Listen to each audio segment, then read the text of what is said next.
Mr. Timmy, how you doing? I'm good. Hey, It's Hope. good. How Hey, was your hey. week? It was okay, it's more of the same. I feel like all the days are starting to really I feel like my answer to that question is always the same, but it's Always the true. same. It's just always just like, how was my week? Oh, yeah, work was stressful, but like Yeah. it's the same. Like there are no like highlights or anchor moments of the week that there used to be. hmm Before it hmm was just like, oh, I went to the gym. I had a soccer game. I had a basketball game. Oh, it was someone's birthday. We did stuff, right? There were like these events that kind of highlighted like what the week was about. mm I don't really have that anymore, so it's the same. How about you, man? Yeah, I can't believe January is almost over. It's crazy. It January is 30th. nuts. Holy fuck, It is, already, eh? yeah, it is nuts. It is nuts. We're a Uh, year into COVID already. yes, indeed. Yeah, Oh, yeah. but the light at the end of the tunnel is still not. I know, man. I know. Yeah. I think I might have mentioned this before, but like I had this like once we got the first vaccine late last year, which was faster than I had originally read, and if I think faster than a lot of people had predicted. My hope, like I was like, oh my god, like we got the vaccine. They're thinking of vaccinating everyone by like June, July, September, whatever. Mm. And I'm like, then things will be fine, right? But apparently that's not necessarily the case. Like it's getting everyone vaccinated is going to take some time. Number one. Number two is like even after everyone's vaccinated, we might not necessarily go back to the way things were right away. So Yeah. we're in it for the long haul. But yeah, everything else is going okay. Yeah. Yeah. Yeah. Considering everything's great. Yeah. I'm keeping myself safe. All That's these good. new variants and whatever. It's I all know, good. I know, I know. You've been utilizing those workout equipment there. Yes, yes, sir. Yes, sir. Nice. Every day, every day. I try to do a little, That's at great. least, That's right? great. That's Yeah, great. That's yeah. great. All right. So last week, or was it 2 weeks ago? Because I couldn't make it Mm, last week. We talked about just what role social media plays in our lives. right. I think we talked about like what specific platforms we use and like how we kind of approach um, like how we approach social media, right? Both in terms of what we follow, who we follow, and the kind of information that we consume. Because I think social media is obviously like a big umbrella term, but I think some people use it for news, some people use it Mm, for whatever, to promote their brand, whatever. So we talked about mhm. that. And I figured it might be a good idea this week to kind of maybe I wanted your insights on like, all right, we talked about Tim and Instagram, Tim and his social media. And I guess I kind of wanted some of your thoughts on like I think we are in a position I think we're probably the last generation where we grew up. We know what it's like to not have it, but we also kind of grew up through the infancy stage of what social media was and what has now become on society. So I guess to start off with, like Tim is like very basic question is: do you think that social media has been like a force of good? Has it been a force for like not so good? Is it a bit of both? Like, if you were to kind of summarize your thoughts on the impact of social media on society, how would you go about doing that? Right. Yeah. At the infancy, I thought this was really good because it provides a really good way for people to stay connected. For example, and like close friends and family members in such a global society where like ease of movement is was so available Mm, as we were like getting to our like later teens, right? Like the air travel has become much cheaper and people started moving more and really exploring different areas of the hmm world. hmm So by having these social media, it really provided like a good platform for people to continue to connect with their loved ones and stay close. And then I think it went a little crazy afterwards, and it just became like everybody gets a platform and everybody gets to shout whatever they're thinking and whatever they believe in, and all of a sudden they start getting following. And I feel like this following has come up later um, in the social media's like evolution. mm, And I guess it just became one of the tools to continue to get people to be hooked on these social media by it's like, oh, I want to be become this overnight sensation and I don't need to have necessarily work hard. I maybe just need to trend by creating this some kind of entertaining video or Mm, something and get this following, and all of a sudden I'm famous. mm, So yeah, and it's just and it plays on our psychology too, like human mind, where like we all love attention. We all really love attention. So basically turning our attention into a currency, and mm, we're giving each other this currency, um, and facilitating this platform to have a following and mm, likes and comments and all this. All of a sudden we became like a slave of like, oh my god, I desire for this attention from all these people that I don't even know, and I end up actually spending more time on these platforms rather than spending time with our loved ones, where I thought it was doing such a good thing at the beginning, but then it turned into this whole new other thing on top of what was good. mm. So that's my take. What do you Okay. think? I think like if you look back on like new cultural shifts or like any like cultural changes like social media, right? I think first of all, like there's the initial intent of anything, you know. Facebook, for example, was created to connect people, or like like you can go down the rabbit hole like of if you watch The Social Network, the movie, it's like Mm. Zuckerberg was a nerd and he just wanted to hook up with girls and he wanted to be cool, therefore he created whatever, right? But I think it's safe to say that like whatever the intent of Facebook was, whether it's to connect, like a lot of things in life and society, like it is morphed into something else, right? Like it is Mm. definitely like changed, and offshoots of it have kind of developed and in ways that like people had never originally thought of. A perfect example is that Social Network movie documentary that came out not too long ago. I think Yeah, they're yeah, yeah, interviewing some people who created the like button. yeah. And I think the intent of it was originally just to like show gratitude and like to someone else, right? But the like button turned into a way for people to validate themselves, and it's kind of turned this negative intent. So I bring that to you to say that I think it's interesting. It's been fascinating to see something be created for something but then evolve into like totally something else. There's definitely, it's still there, people can use it still to connect, but there's definitely other aspects, like it's morphed into something much bigger than I'm sure like other like people would have thought. To your point of like I think fame and stuff like that, I think it's interesting because the idea of getting like famous, your 15 minutes of fame, I think that's always been there.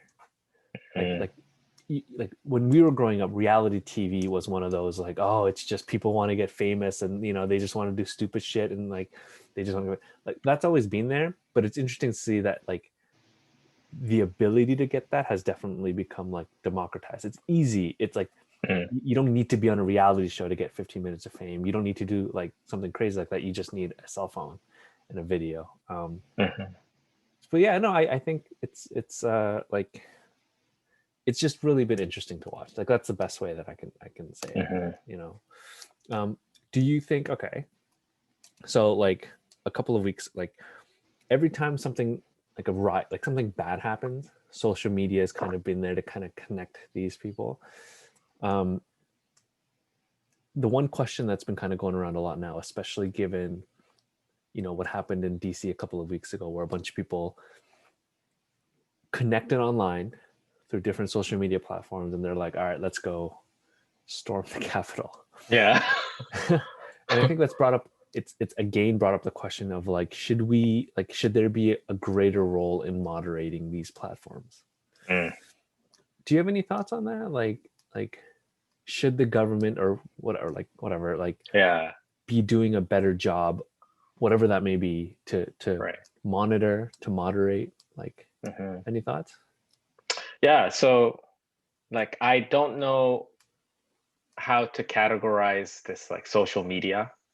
Um, just because it's like something new that never existed before. So, like, if we think of it as like utility, and it's like a like internet service or phone line that we use, like the internet company never really looks at what we're saying online or who we're messaging, um, and the content of our emails, and they're not supposed to.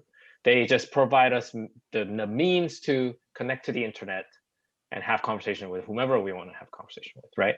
So then we can argue that like Twitter has become this platform where not just in North America, but all around the world, where even like whistleblowers can actually reveal something and get the attention of the media and the authority and actually have a positive impact.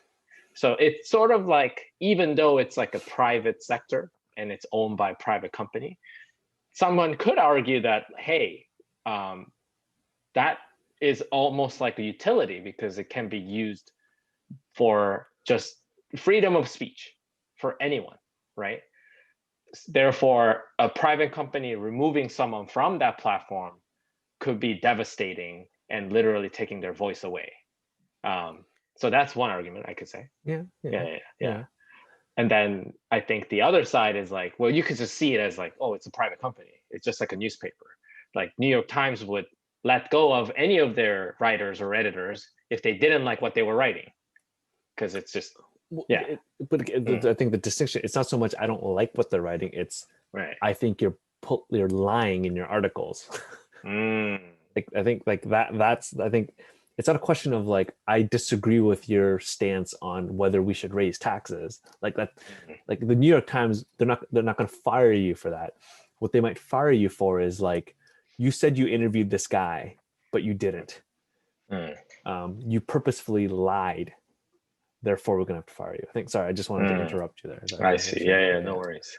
Yeah.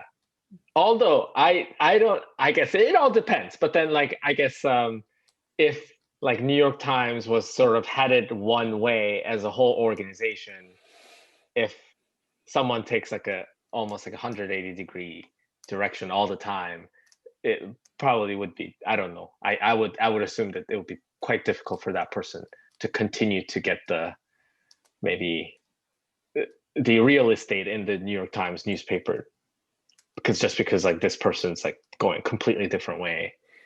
But I don't know. So okay. So let me ask you this. So if I were to summarize a question that you just asked, right? Like we're talking about the New York Times as an example. If what you're saying is, if I have a bunch of opinion like folks, I forget what they're called. Like, not necessarily journalists, but like people who put op-eds, right? Like every week, like is like an expert in his field, and he just kind of gives his opinion or whatever, right? Okay. So is what you're asking is, would it be difficult if I have on my payroll like 10 people who do this, 10 people in 10 different fields, and every week they all write a piece on whatever, right? And they give their opinion.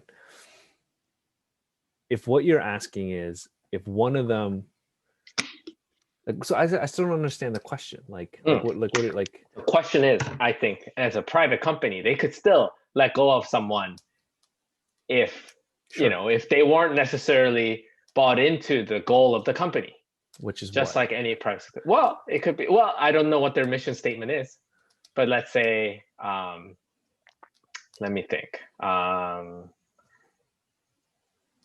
Like the New York Times motto is like to I think their motto is news fit to print. I think that's actually their slogan. I see. So that's maybe it was like a news not fit to print. Somebody keeps coming up with news that's not fit to print. Like let's say it's about like nutrition, and there are so many polarizing studies.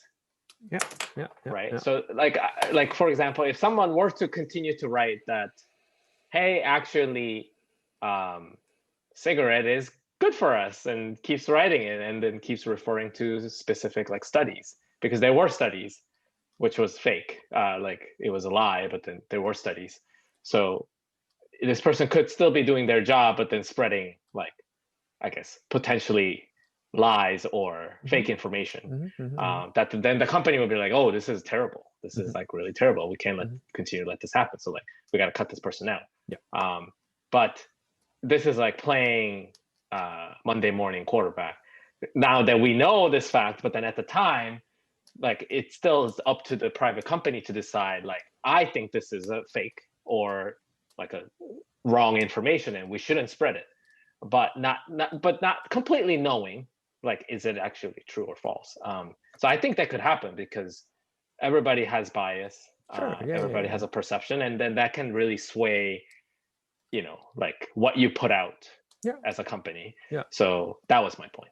I, Basically, yeah. I think the interesting thing, so I think we got to be careful here, right? So there's differences of opinion, and reasonable people can have differences of opinion, right? But I think what we're trying to get to here is you and I can have different opinions, but those opinions are probably underpinned by the same set of facts that you and I can both agree to. Right? You establish a baseline of facts, and then based on the facts, I think this and I think this. But again, they're all sprouted from a coherent set of information that you and I agree are factual. I think the interesting thing with, and again, to tie this back into social media, is like it's not so much a disagreement of opinions, but it's when the disagreement is on the underlying facts themselves. That's when, like, if I keep saying that I think the world is round versus someone else is like, I think the world is flat, you like, that's just wrong. You know what I mean? Like, that's like, Yeah. And I think, we like let's talk about social media in this past election. Yeah. There's a lot of people who think that who truly believe that this election was stolen or whatever, right? That's not a different, like that is not a difference of opinion. Like that is a difference of like they're a fact. And I say that because there are governments, there have been organizations, there have been investigations by people who look into this, and all of the people who are credible in the space have come out and being like, no, there's no evidence of fraud.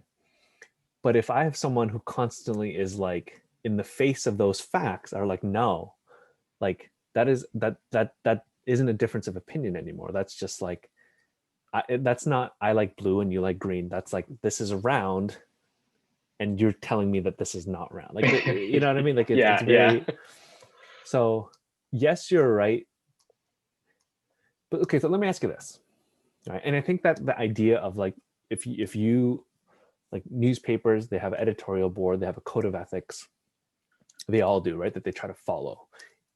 When they're reporting facts in journalism, again, they try to be impartial. But again, they also have, like, newspapers are broken up into the actual news and then like the opinion pieces, right? I think newspapers try to do a job of bringing in different people with different opinions on things. Like, I think that's safe to say. So let me ask you this. Like, where does one draw or can someone draw the line in making choices, or sorry, how do I say this? Companies every single day make decisions based on what's socially and morally acceptable at the time. And and that will change, and that will continue to change. And I don't know if there's anything necessary, like, it can be abused, but I don't think it's necessarily wrong. So to give you an example, like, if you were the CEO of your own company, and you were hiring a bunch of people, and one of the people was like, you know what, like, I think this election was stolen. Would you fire him? Would you not fire him? Like, based on that, like, you can have a discussion. But what if the same person was like, you know what, I don't think that gay people should marry. Do you fire them? Do you not fire them?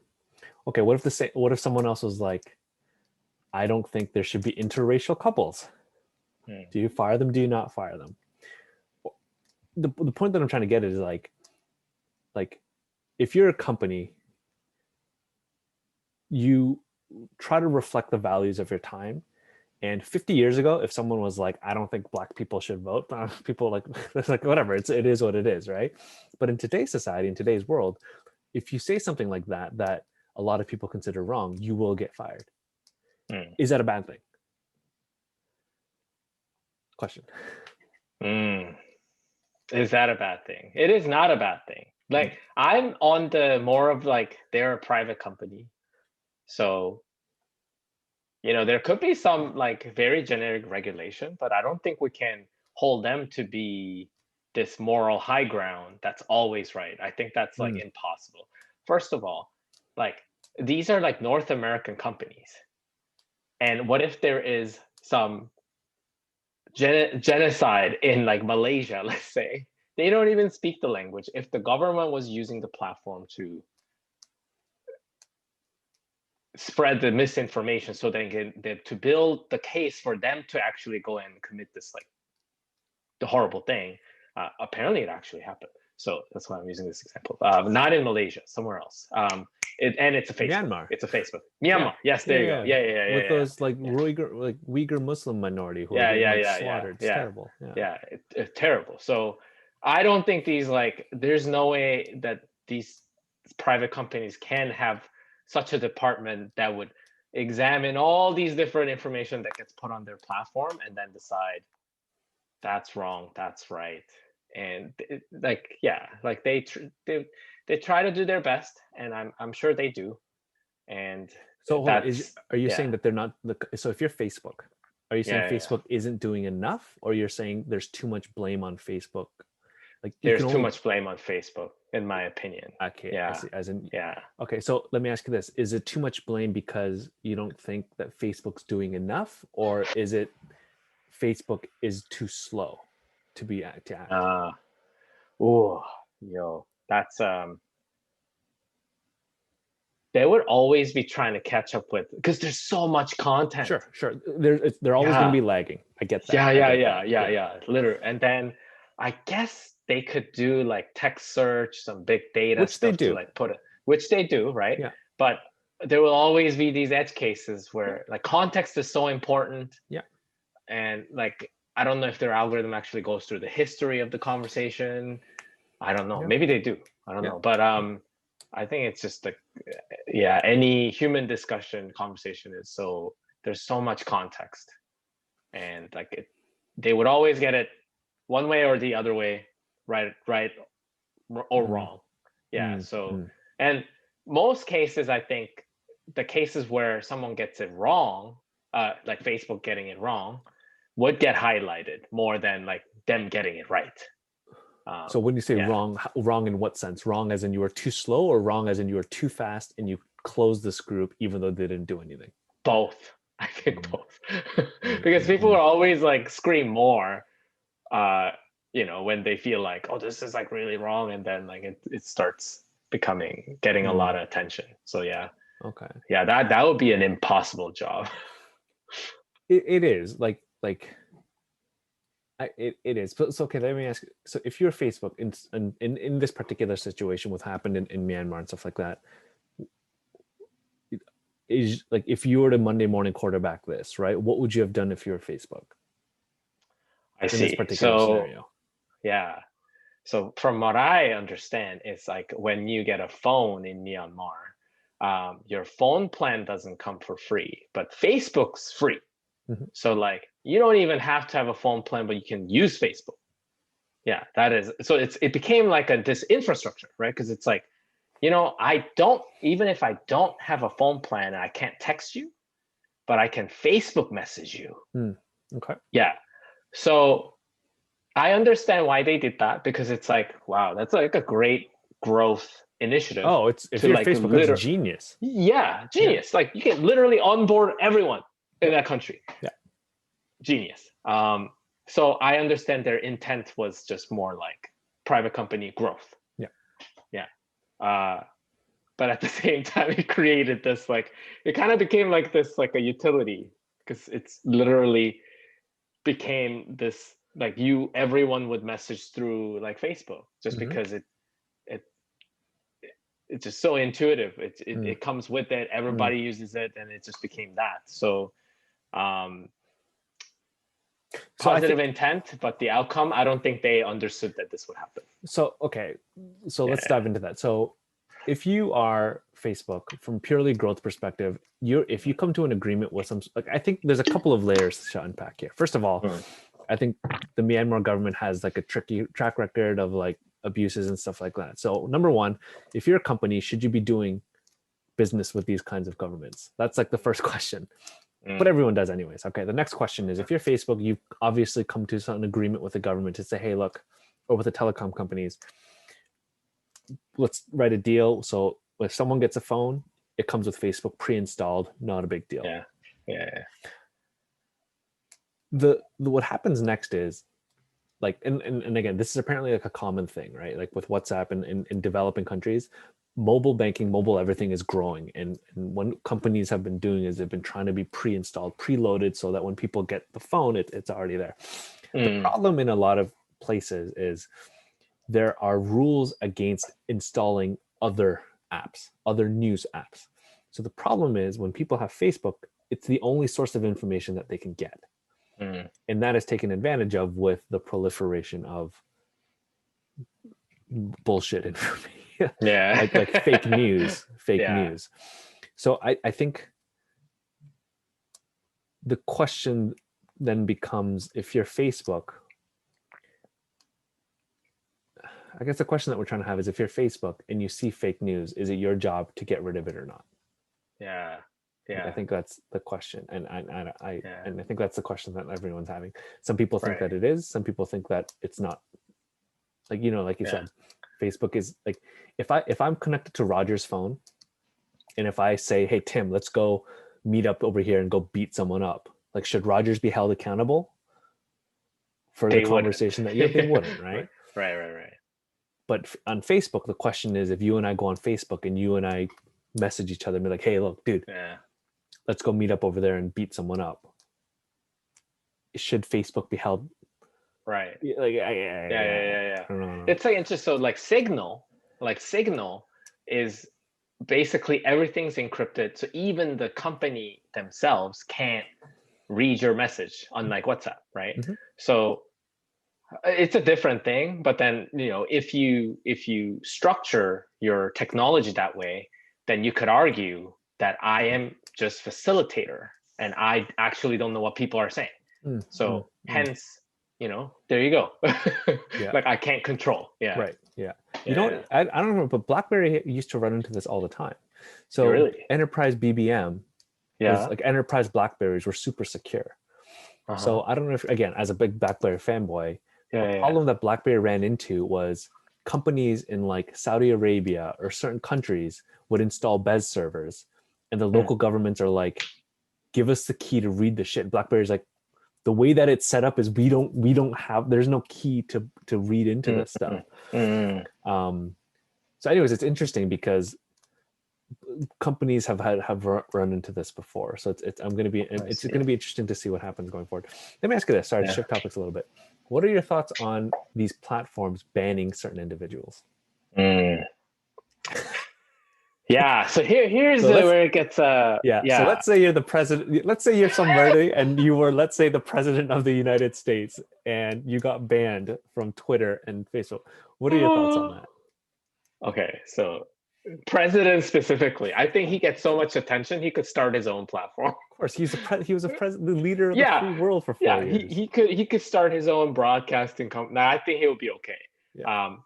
Like more of where I worry is more like, okay, like today, like you said, today, what's morally right? It's like a lot more progressive and it's good. But at the same time, like today, I might be suppressing somebody else's speech just because it's like, you know, that's not right. So you can't say that. So I should just remove you from this platform. You shouldn't spread these hate speech.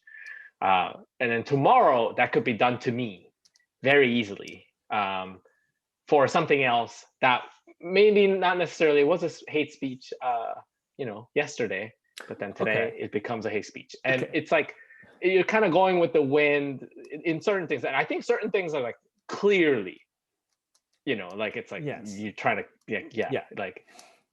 But I think the concern you're bringing up is I think the question of, should we be applying today's morals to people in the past? Is that what you're kind of asking? That yes, that, and second, this is a slippery slope where, once like who gets to say? I think that's a big question. Like who gets to say who's right and who's wrong? And like depending on who gets to say, hate speech could be the speech they don't like. Sure. Exactly. So it's because you're giving people the power to suppress speech. So, and I think that's a slippery slope. So is the difference there in what you just said, what some people view as hate speech, other people might not? Indeed. Is that because hate speech is bad. Like you and I, like everyone will be like, hate speech is bad.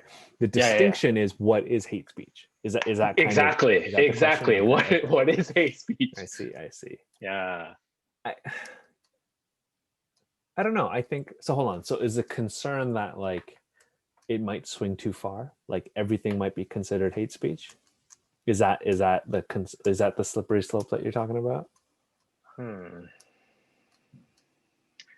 So I don't have the crystal ball, so I don't know how like our moral compass, what it's going to be like 10 years from now, 20 years from now. I have no idea, but I believe it will be better. It will continue to progress. But I think the good way to resolve these difference in opinion is more conversation, not necessarily suppression of like somebody's speech, which then wouldn't even spark these conversation and discussions to happen between the two different sides. So let me ask you this then. So the idea of let debate beat hate speech, as in like bring it to the surface, right? I agree with you, but that's to a certain extent. Like the idea of bringing it to this, because there are certain ideas and thoughts that aren't worthy of bringing to the debate. Right, like a flat Earth. Sure, yeah, or like I get the idea of like, bring everything to the surface, let everyone decide, based on dialogue. I get that, but I just don't know if every thought, if everything deserves a platform. Like, you know what I mean? Like again, we could go into like extreme details, but there are people who don't believe that the Holocaust happened. So you're telling to that thought, right? And again, this is an extreme example. Like, do we give people who doubt that it happened a platform to speak? No, I don't think that we should, right? Who is to decide what that is? That's a great question, right? And I think those decisions, and again, maybe this is just me being naive, but like if you are Twitter, yeah, they have their own terms of services and all that stuff, right? I think that battle, that struggle between are they doing too much, or are they not doing enough, will always be there. I think that that is like a back and forth that's never going to go away. But I think is there a slippery slope? Yes, there is, but I think there's a slippery slope the other way too, where like we're giving like these extreme views that don't go along with where we are as a society a platform. A slippery slope is once you give one, do you give them all a platform? Like, you know what I mean? So I don't know. Anyways, all to say, like I don't know. I don't know. Yeah. So this is like really complicated. It is. And I think it's really fascinating. And I think it's one of those conversations that will evolve, and it will always evolve. And then there's always going to be the debate and the discussion between like, did they go too far, or are we not going far enough? And I think I'm hopeful, like you, like when we're old, I'm sure you and I are going to be like, oh my God, we used to say these things. And it's so not politically correct. Like I'm sure that's going to, I hope that happens, because I think by us being in a situation where that happens, I think is going to be a sign of progress, as a sign of stuff. So yeah, I don't know, man. I don't know. I think it's going to be interesting to see. Yeah. But good thing you don't get your news from social media, so that's good. No, do you? No. So that's okay. Yeah. Yeah. So I don't know, like I don't know. Any other thoughts on this? Like I don't know. I've done a lot of rambling and stuff, so I don't Oh, know. no. But because this subject is so, I don't know, there's so many rabbit holes we can go Yeah, down yeah, on. yeah, yeah, yeah. Yeah. I think the one thing that I like, again, social media. I think social media is still in its early infant stages, Yeah. and I think over the next couple of years, I hope that the idea of social media will kind of reach like like a mature point, like a point where Mm, like these things have kind of been worked out. Because again, I think the idea of we talked about algorithms feeding us stuff. This is all very new. mhm, You know what I mean? So when any industry is born, when anything comes and impacts society in this new way, I think there's always growing pains. I think so. You know, maybe 5 years down the road, all the issues that we're talking about have been solved. I don't think so, mhm, mm, but maybe it's yeah, I don't know. It's going to be interesting to yeah. see. Yeah. Interesting to see. So, anything else that you wanted to touch on? No, I think no. No, we're good. Yeah, yeah, yeah, We're good, sir. yeah. Okay, man. All Well then, right. I guess this was good. But I guess what next week? Yes, next week. We'll chat Have a good one, man. later. Bye. Bye. How do you end this? And how do you stop recording? Okay.